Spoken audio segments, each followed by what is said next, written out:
আমাদের গ্রাম বাংলায় এমন কিছু ঘটনা ঘটে চলে যা এই বিজ্ঞান মনস্ক যুগে যুক্তিগ্রাহ্যের বাইরে।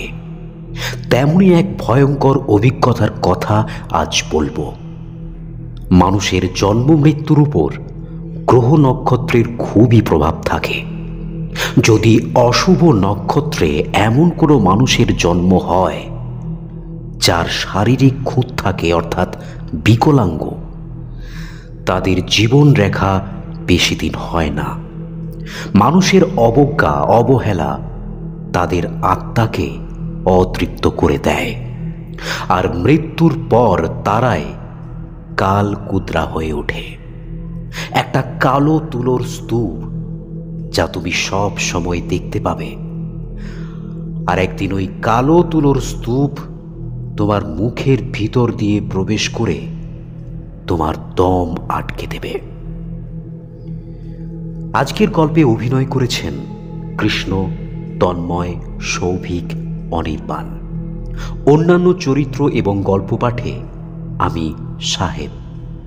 চলো তাহলে শুরু করি শ্রীকান্ত শর্মার এক ভয়ঙ্কর রোমাঞ্চকর তান্ত্রিকের গল্প, কালিরাম তান্ত্রিক ও কালকুদ্রা।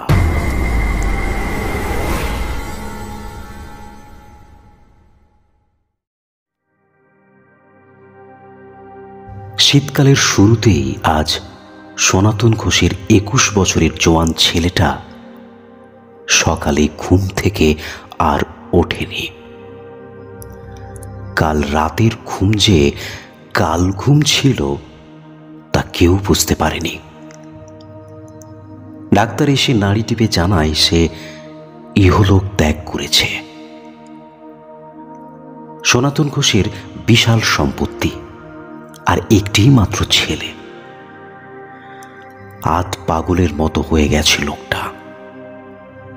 হুট করে কোথা থেকে যে কি হয়ে গেল, কোনো অসুখ বিসুখ কিচ্ছু নেই। দিব্যি রাতে খাওয়া দাওয়া সেরে ঘুমোতে গিয়েছিল।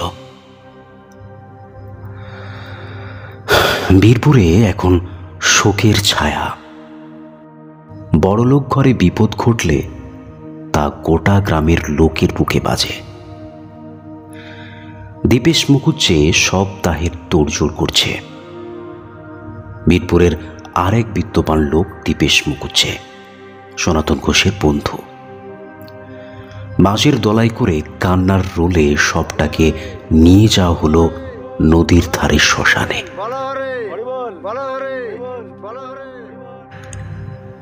বাউরিপাড়ার কয়েকজন চিতা তৈরি করে রেখেছে।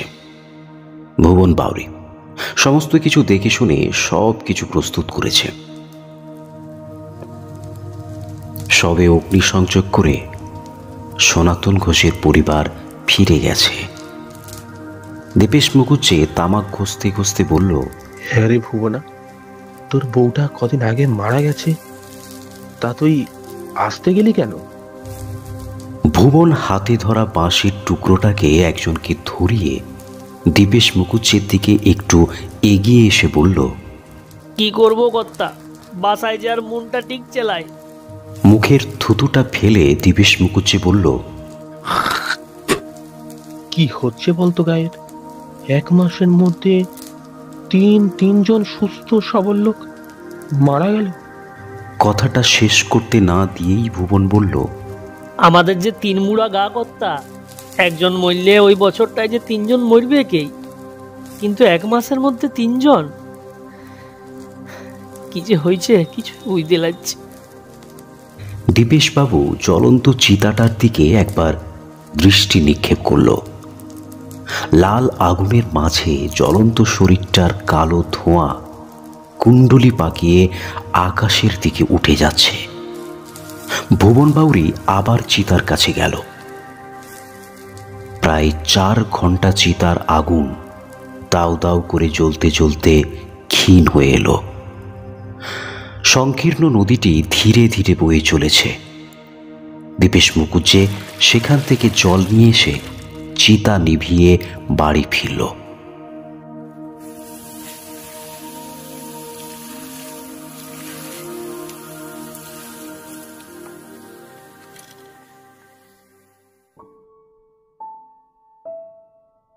দুপুর গড়িয়ে তখন বিকেল হয়ে গেছে।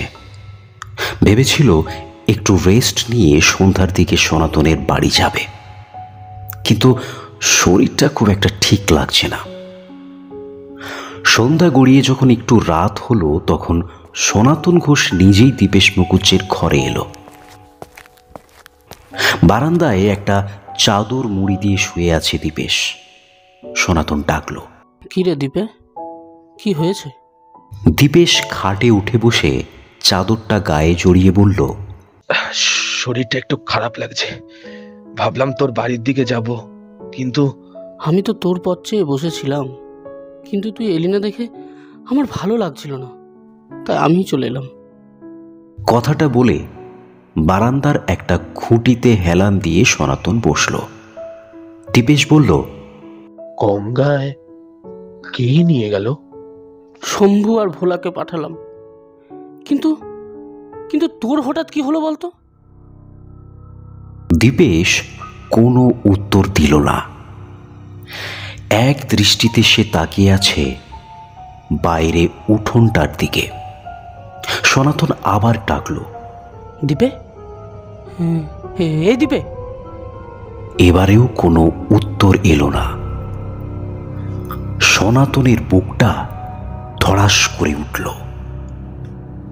দীপেশ তখনও এক দৃষ্টিতে তাকিয়ে আছে উঠোনটার দিকে। গতকাল রাতে বারান্দায় খাওয়ার সময় সনাতনের ছেলেও খেতে খেতে খাওয়া বন্ধ করে এইভাবেই তাকিয়েছিল উঠোনের দিকে। এই দীপে। এইবার একটু জোরে ডেকে উঠল সনাতন। চমকে উঠল দীপেশ। সনাতন আবার জিজ্ঞেস করল, এই দীপে, কি হয়েছে রে তোর? একটু ভয় ভয় গলায় দীপেশ বলল, কই কই কিছু না তো। সনাতনের ডাক শুনে দীপেশের বউ আর মেয়ে ঘর থেকে বেরিয়ে এসেছে। সনাতন বলল, ঠিক আছে, তুই একটু ঘুমো, আমি বরং আজ উঠি। দীপেশ আবার চাদর মুড়ি দিয়ে বারান্দাতেই শুয়ে পড়ল। সনাতন বাড়ি বেরিয়ে গেল। এইভাবেই তার ছেলেটা কিছুদিন অন্যমনস্ক হয়ে পড়েছিল। রাস্তায় যেতে যেতে ভুবন বাউরির সাথে দেখা। ভুবনকে দেখে সনাতন জিজ্ঞেস করল, কিরে, রাতের বেলায় কোথায় যাচ্ছিস? বিনয়ী কণ্ঠে হাত জোড় করে ভুবন বলল, আগে কর্তা ওই বাউন কর্তার কাছেই যাচ্ছি। সনাতন গম্ভীর স্বরে বলল, না, যেতে হবে না, ওর শরীর ঠিক নেই, তুই আমার সাথে আয়। এই বলে সনাতন নিজের ঘরের অভিমুখে হাঁটতে লাগলো। জি কর্তা, কিন্তু হইলটা কি? দিব্যি তো সারা বেলা ভালোই ছিল। পিছু পিছু হাঁটতে হাঁটতে ভুবন বলল, বামুনপাড়া পেরিয়ে দুজনেই গোয়ালাপাড়ায় ঢুকল। প্রথমেই সনাতনের ঘর। সনাতন উঠোন পেরিয়ে উঁচু মাটির বারান্দায় গিয়ে বসল। ভুবন দাঁড়িয়ে রইল। সনাতন জিজ্ঞেস করল, তোর বউ মারা যাওয়ার আগে কি হয়েছিল, একটু মনে করে বল দেখি। ভুবন মাথা চুলকিয়ে বলল, এমনি তো কিছু হয় নাই, তবে দুদিন ধরে কেমন যেন একটু অন্যমনস্ক হয়ে থাকছিল, একবার ডাকলে শুনতে পেত নাই। কথাটা শুনে সনাতন বিস্ময়ে ভুবনের দিকে তাকালো। তারপর ধীর কণ্ঠে বলল, বুঝলি রে ভুবন, গায়ে কোনো পিশাচ বা অতৃপ্ত আত্মার ছায়া পড়েছে। দীপেশকে সাবধান হতে হবে, ওর উপর সেই অশুভ শক্তির দৃষ্টি পড়েছে।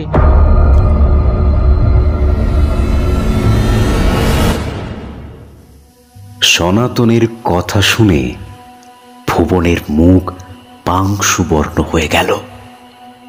ভয়ে কাঁপা কাঁপা গলায় বলল, তো তবে কি হবে কর্তা? তুই একবার যা দেখি, সত্য ঠাকুরকে ডেকে নিয়ে আয়। জি কর্তা। এই বলে ভুবন বেরিয়ে গেল। সনাতন ঘরে ঢুকে বিড়ির বান্ডেলটা নিয়ে এসে আবার বারান্দায় বসে একটা বিড়ি ধরালো।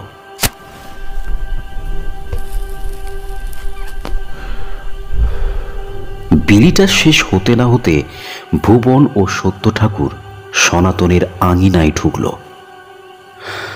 সত্য ঠাকুর এ গায়ের সব থেকে বয়স্ক লোক। বয়স 80 পেরিয়েছে, কিন্তু এখনো শক্ত সামর্থ্য। সত্য ঠাকুরকে দেখে সনাতন উঠে দাঁড়ালো। বিড়িটা ফেলে দিয়ে তার মেয়েকে বলে একটা চাটায় আনা করিয়ে বারান্দায় পেতে দিল। সত্য ঠাকুর গিয়ে সেটার উপর বসল। ভুবন বারান্দার নিচে মাটিতেই বসে পড়ল। কি কি হচ্ছে এসব ঠাকুর? বুঝলাম না, কি বলতে চাইছিস? ঠাকুরমশাই, কোনো অশরীরী আত্মার দৃষ্টি পড়েছে গ্রামে, তার একটা সংকেত বুঝতে পেরেছি। আরে বাবা, একটু খোলসা করে বল না।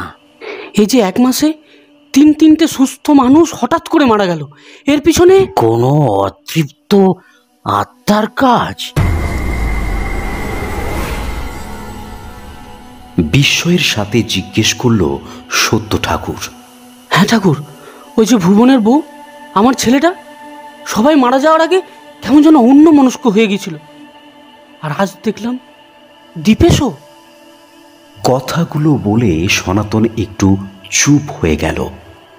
ভুবন বলে উঠল, বড় কর্তা, কোনো একটা উপায় বার করেন, দীপেশ কর্তাকে বাঁচান, যে কোনোভাবে ওনাকে বাঁচান বড় কর্তা। একটা দীর্ঘশ্বাস টেনে উঠে দাঁড়িয়ে সত্য ঠাকুর বলল, চল দেখি, দ্বীপের বাড়ি গিয়ে ওকে একটু দেখে আসি। রাতের অন্ধকারে 3 জনে দীপেশের বাড়ি গিয়ে পৌঁছালো। দীপেশ খাটে জড়সড় হয়ে শুয়েছিল। সত্য ঠাকুরকে দেখে উঠে বসল। সত্য ঠাকুর গিয়ে খাটের উপর বসে দীপেশের মাথায় হাত বুলিয়ে বলল, ওম কালী তারা মহাবিদ্যা সদোষী ভুবনেশ্বরী ভৈরবী চিন্নামস্তিকা চ বিদ্যা ধূমাবতী তথা বগলা সিদ্ধ বিদ্যা চ। তারপর দীপেশের মাথায় গায়ে 3 বার ফু দিল। দীপেশের চোখে মুখে যে ভয়ের ছায়া ছিল তা যেন একটু কেটে গেল। সত্য ঠাকুর জিজ্ঞেস করল, কি হয়েছে তোর? আমাকে খুলে বল, সবসময় এত ভয়ে থাকছিস কেন? দীপেশ খাট থেকে উঠে ঘরে গিয়ে একটা স্লেট ও সাদা খড়িমাটি এনে কিছু একটা লিখতে শুরু করলো।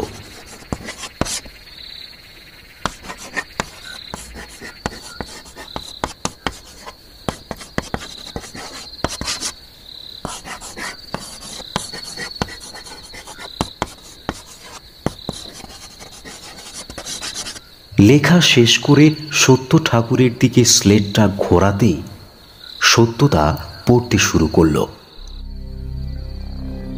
সত্যদা, আমি শ্মশান থেকে ফিরে আসার পর একটা জিনিস লক্ষ্য করছি, আমার আশেপাশে সবসময় একটা কালো তুলোর গাদা ঘোরাঘুরি করছে।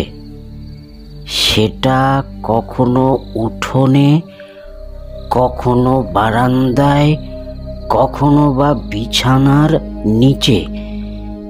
যখনই আমি কাউকে বলতে চেষ্টা করছি তখন মনে হচ্ছে ওই কালো তুলোর গাদাটা আমার শরীরের দিকে ধেয়ে আসছে, আর ওই কালো তুলোর গাদাটা আকারে বড় হয়ে উঠছে। আমাকে বাঁচাও সত্যদা, ও আমাকে মেরে ফেলবে।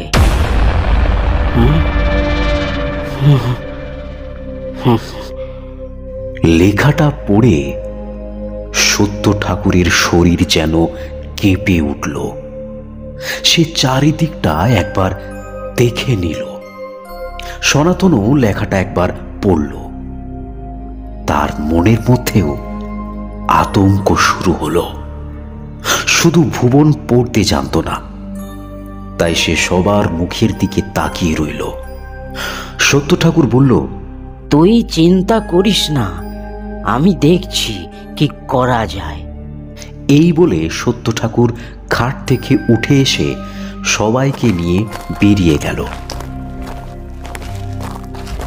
মধ্যরাতে বাগদেহি গ্রামে তিনজনে হাঁটতে হাঁটতে এক বড় কালী মন্দিরের সামনে পৌঁছালো।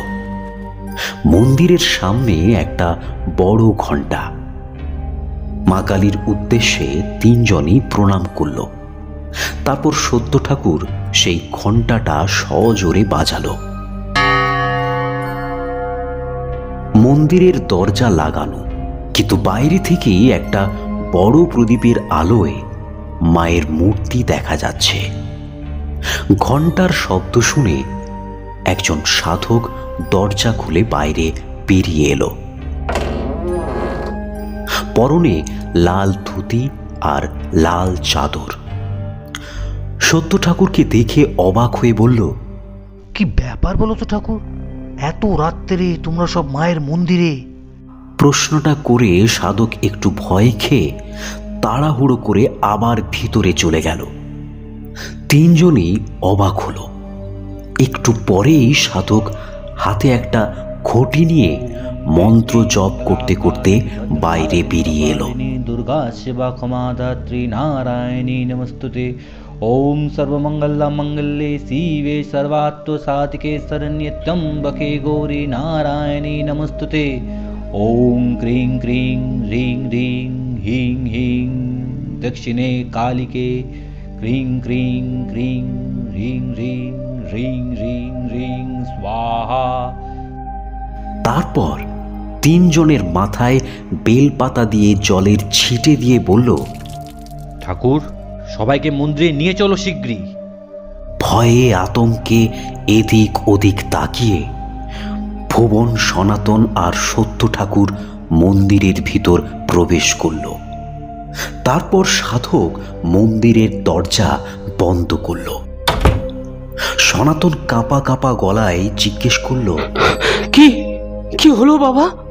সাধক ঘটিটা মা কালীর পায়ের কাছে নামিয়ে বলল, আসলে কি বলতো, ওই মৃত্যু তোদের পিছু করছিল। এই তোদের ওপর মায়ের অশেষ কৃপা, বুঝলি তো? এই যাত্রায় তোরা বেঁচে গেলি বাবা। জয় মা। মা। সত্য ঠাকুর ভয়ে ভয়ে জিজ্ঞেস করল, বাবা, আপনি কি কিছু দেখতে পেলেন?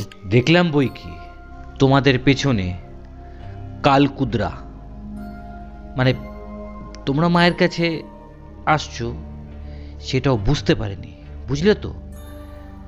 তোমাদের অনুসরণ করছিল, অজান্তেই তোমরা হয়তো এক রেখায় হেঁটে মায়ের কাছে পৌঁছে গেছো। তবে কেউ একটু পিছিয়ে পড়লেই তার মৃত্যু অনিবার্য ছিল।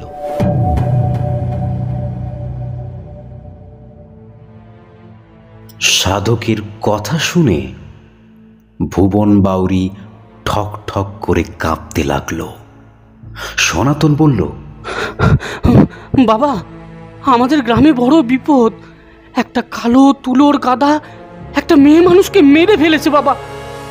আমার ছেলেটাও আজ মারা গেছে। এখন আমার বন্ধু বড় বিপদে। কিছু উপায় বার করুন বাবা, আমার বন্ধু আর গ্রামের লোকদের রক্ষা করুন বাবা। এ যে সে পিশাচ নয় রে, একে প্রতিহত করা আমার পক্ষে সম্ভব নয়। হয়তো কারো পক্ষেই সম্ভব নয়, তবে একজন সে হয়তো কিছু উপায় বের করতে পারে। সত্য ঠাকুর, কাল সকালে এদের নিয়ে তুমি মিহিরপুর রওনা দেবে। ওই গ্রামে কালীরাম তান্ত্রিক, এই মানে নামটা মনে রেখো, কালীরাম তান্ত্রিকের সঙ্গে দেখা করবে। পারবে এই কাল কুদ্রার হাত থেকে তোমাদের গ্রামকে মুক্ত করতে। আজ রাতটা মায়ের পায়ের কাছেই কাটিয়ে দাও, কাল সকালেই বেরিয়ে পড়বে। জয় মা। এই বলে সাধক মন্দিরের একটা ঘরে চলে গেল।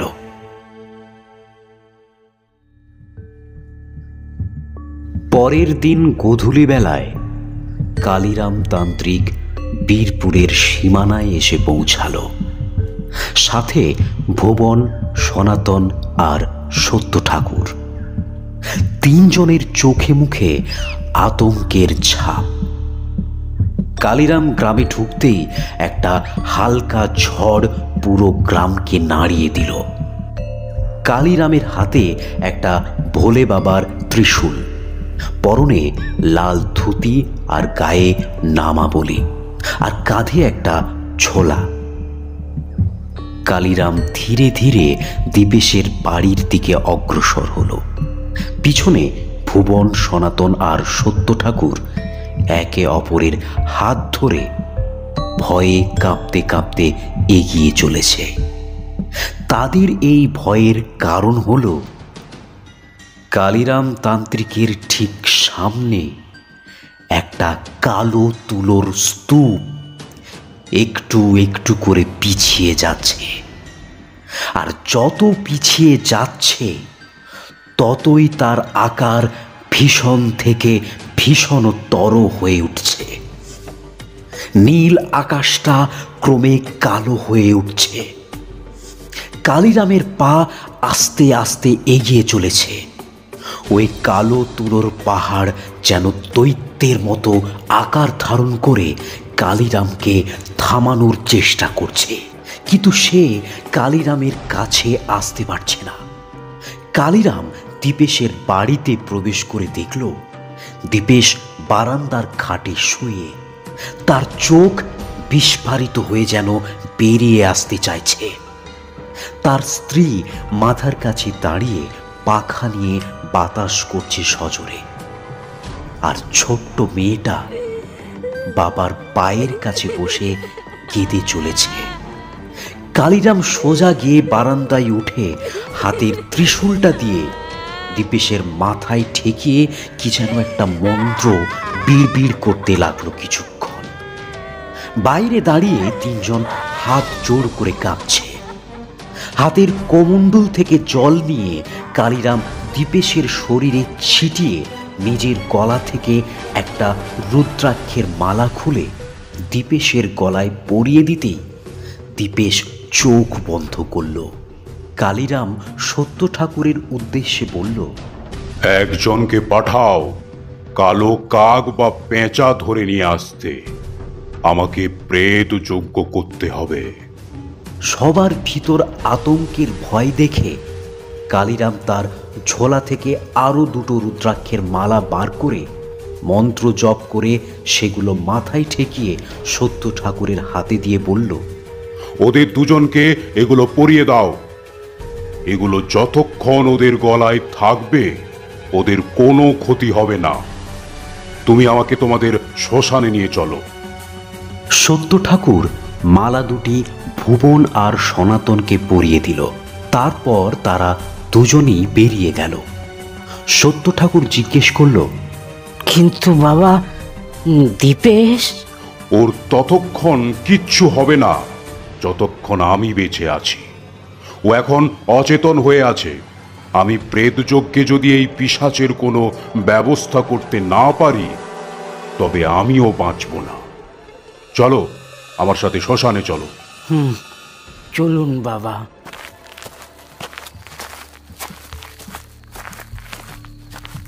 কালিরাম শ্মশানে পৌঁছে কিছু মরা পড়ানোর কাঠ জড়ো করে শ্মশানের ঈশান কোণে যজ্ঞের আয়োজন করল। নিজের ঝোলা থেকে তিল, আতপ চাল, ঘি, সিঁদুর আরো অনেক কিছু বার করে সামনে রাখল। এমন সময় সনাতন আর ভুবন একটা কালো কাক নিয়ে এসে হাজির হলো। কালিরাম শ্মশানের পুকুরে ডুব দিয়ে এসে বলল, যা, ওই কাকটাকে স্নান করিয়ে নিয়ে আয়। সনাতন গেল পুকুরে, পিছনে পিছনে ভুবনও গেল। সত্য ঠাকুর চুপচাপ দাঁড়িয়ে সব দেখছিল। মোড়া কাঠের যজ্ঞে আগুন দিয়ে কালিরাম কি সব মন্ত্র বিড়বিড় করতে আরম্ভ করল। সনাতন আস্তে তার হাত থেকে কাকটা নিয়ে তারপর ঝোলা থেকে একটা ছোট্ট কৌটো বের করে মাথায় ঠেকিয়ে আবার মন্ত্র জপ শুরু করল। তারপর ত্রিশূলটা নিয়ে যজ্ঞের আগুনটা কেন্দ্র করে চারিদিকে একটা গোল দাগ কেটে দিয়ে কাকটাকে ছেড়ে দিল।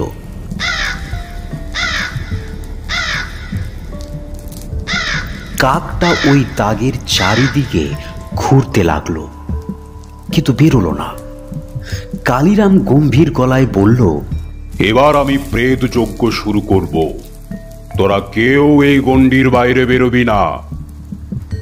আমার যজ্ঞ শেষ হওয়ার আগে এই গণ্ডির বাইরে পা রাখলে তার মৃত্যু অনিবার্য। তাই যাই হয়ে যাক না কেন, মনে রাখবি এই গণ্ডির বাইরে কিন্তু বেরোনো চলবে না। কালিরাম সিক্ত বসনে মন্ত্র উচ্চারণে যজ্ঞ শুরু করল। কাকটা গণ্ডির বাইরে বেরোনোর চেষ্টা করতে করতে গণ্ডির রেখা বেয়ে ঘুরতে লাগলো। কিছুক্ষণ পর কালিরামের পিছনে বসে থাকতে থাকতে ভুবন, সনাতন আর সত্য ঠাকুর ভয়ে আতঙ্কে একে অপরের হাত চেপে ধরল। তারা দেখতে পাচ্ছে একটা হিংস্র কুকুর ভীষণ চিৎকার করতে করতে তাদেরকে লক্ষ্য করে ছুটে আসছে।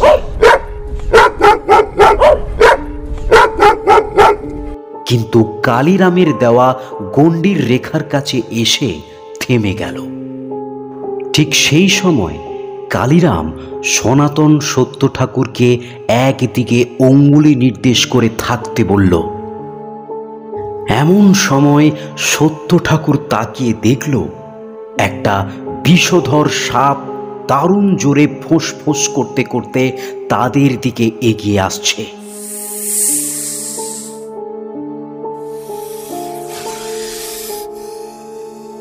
সাপটাও এসে গণ্ডির সীমায় থেমে গেল। এরপর তারা যা দেখল সেটা সহ্য করতে না পেরে সনাতন আর ভুবন দুজনেই অজ্ঞান হয়ে মাটিতে লুটিয়ে পড়ল। তারা দেখল পুকুর থেকে উঠে আসছে কাল মারা যাওয়া সনাতনের ছেলেটা। কি বিভৎস তার চেহারা! সেই ভয়ঙ্কর চেহারা দেখে ওরা দুজনই জ্ঞান হারিয়ে ফেলল। তখন সত্য ঠাকুর লক্ষ্য করল কুকুর, সাপ আর সনাতনের ছেলেটা গণ্ডির বাইরে গর্জন আর ফুঁসফুস করে ঘুরতে ঘুরতে হঠাৎ কালো তুলোর স্তূপে পরিণত হলো।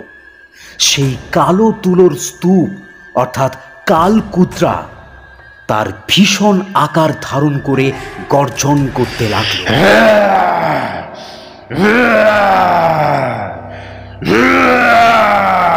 সত্য ঠাকুর ভয়ে ভয়ে তার দিকে দৃষ্টি ফিরিয়ে কালিরামের দিকে তাকিয়ে দেখল চোখ বন্ধ করে কালিরাম তার হাত কেটে রক্ত দিচ্ছে যজ্ঞের আগুনে।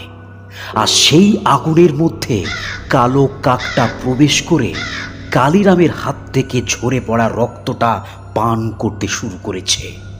এক সময় কাকটা রক্ত পান করতে করতে যজ্ঞের আগুনে পুড়ে ছাই হয়ে গেল।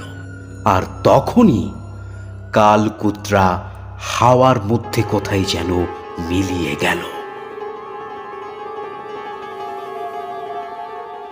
কালিরাম চোখ খুলল। কমণ্ডলের জল ছিটিয়ে সনাতন আর ভুবনের জ্ঞান ফেরালো। তারপর বলল, তোদের গ্রামের দক্ষিণ প্রান্তে কোনো বাঁশবাগান আছে?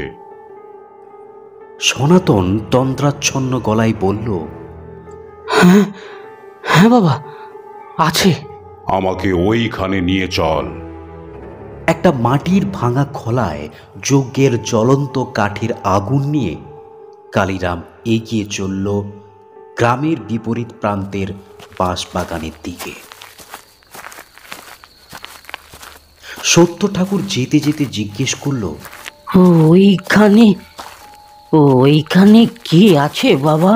তোদের গ্রামে কোনো বিকলাঙ্গ শিশু ছিল নাকি? হ্যাঁ বাবা, গিরিশ ঘোষের ছেলে। ওর হাত পা সব সরু সরু, বিছানাতে পড়ে থাকতো, উঠতে বসতে পারতো না, মুখ দিয়ে সব সময় লালা ঝরে পড়তো। কতদিন আগে মারা গেছে? বছর 3 হলো। ওর জন্ম হয়েছিল অমাবস্যার প্রতিপদে, ঘোর অশুভ লগ্ন। ওর মৃত্যুর পর ওকে ওই বাঁশবাগানে পুঁতে দিয়েছিল। ওরই অতৃপ্ত আত্মা কালকুদ্রা হয়েছে, ভীষণ শক্তিশালী। তবে কি ইয়ার থেকে কোনো নিস্তার নাই? কালীরাম বাঁশবাগানের একটা জায়গায় দাঁড়িয়ে বলল, আমি একে শেষ করতে পারবো না, তবে আমি সারা জীবনের মতো একে বন্দি করে দিচ্ছি। এই বলে হাতের জ্বলন্ত কাঠের মাটির খোলাটা এক জায়গায় নামিয়ে রাখল। তারপর হাতে করে বাঁশের পাতাগুলো সরিয়ে সেখানকার কিছুটা মাটি খুঁড়তে আরম্ভ করল। তারপর যজ্ঞের আগুনের জ্বলন্ত কাঠের টুকরোগুলো সেই খোঁড়া জায়গায় ফেলে দিল। তারই সঙ্গে সঙ্গে সারা বাঁশ বনে ঝড় শুরু হয়ে গেল। আর শুরু হলো তার সাথে একটা গোঙানির শব্দ।